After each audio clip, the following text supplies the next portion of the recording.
So we understand Web3 and blockchain technology, and we've got an understanding of intellectual property and the different types and the importance of that in securing your designs and your creativity. But what brings the two of them together?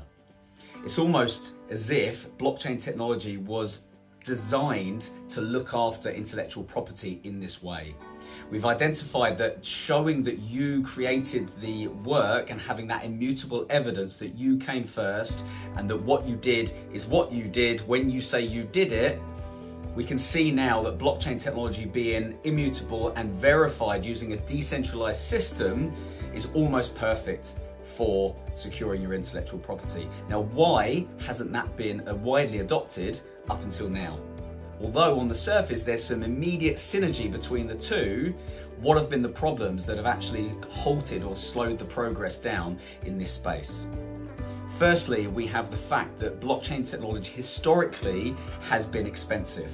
To secure an NFT or a token or something that would be beneficial in this instance, historically would have cost anywhere up to $250 per token. We are now in a situation where we've managed to get those gas fees really super incredibly low that with Etched we can offer an unlimited etching subscription, and that basically means that you can scrap that $250, you can etch or create your NFTs, create your tokens at will. The other issue that people have faced is how do you actually prove that it's you that did the work that you are uploading, that you are putting onto the blockchain to claim? Now, until now, as we've mentioned, it was expensive to create a token or create an etch that was going to show your work in its entirety that goes onto the blockchain. Now, due to Etched's scalability and the capability to etch at will and create multiple, if not hundreds of thousands of etches, you can now show the creative process of your work. So when it comes down to proving the ownership, not only are you just taking a picture from online and saying this is mine, you now have the ability to etch and timestamp and authenticate every single step of that creative process. Now that means that the weight of your evidence is far, far more superior to anything that's come before it. So that solves the problem with allowing you to prove that claim over ownership of your intellectual property. Another problem that's potentially faced is that Web3 has historically been a very complex and difficult to use technology. Until now, people need to understand all of these wallet systems and the MetaMask and all these sort of 24-digit security codes and that kind of stuff. Now that's been a barrier to a lot of people, and it's obviously made a lot of people go, "Ooh, blockchain, not interested." But we've managed to find a way of creating an interface that looks very Web2. And if you remember back, I'm talking about an interface that is very familiar to what we've known for the last 15 years.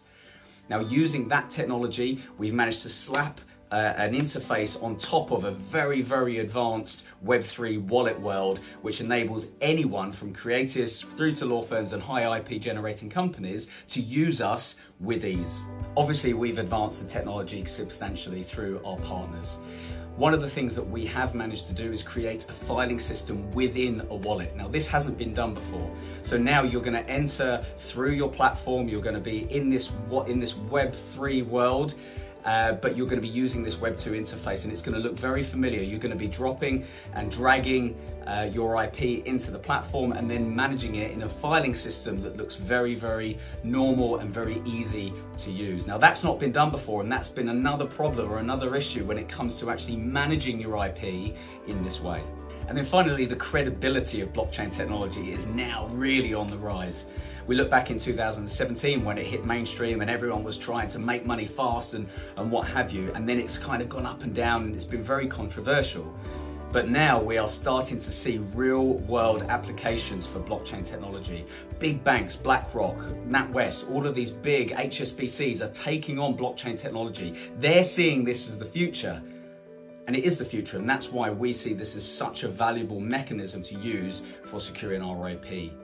It's been suggested at times that blockchain technology is trying to crowbar its way into the real world. That people have been trying to find problems and then solve them with blockchain technology.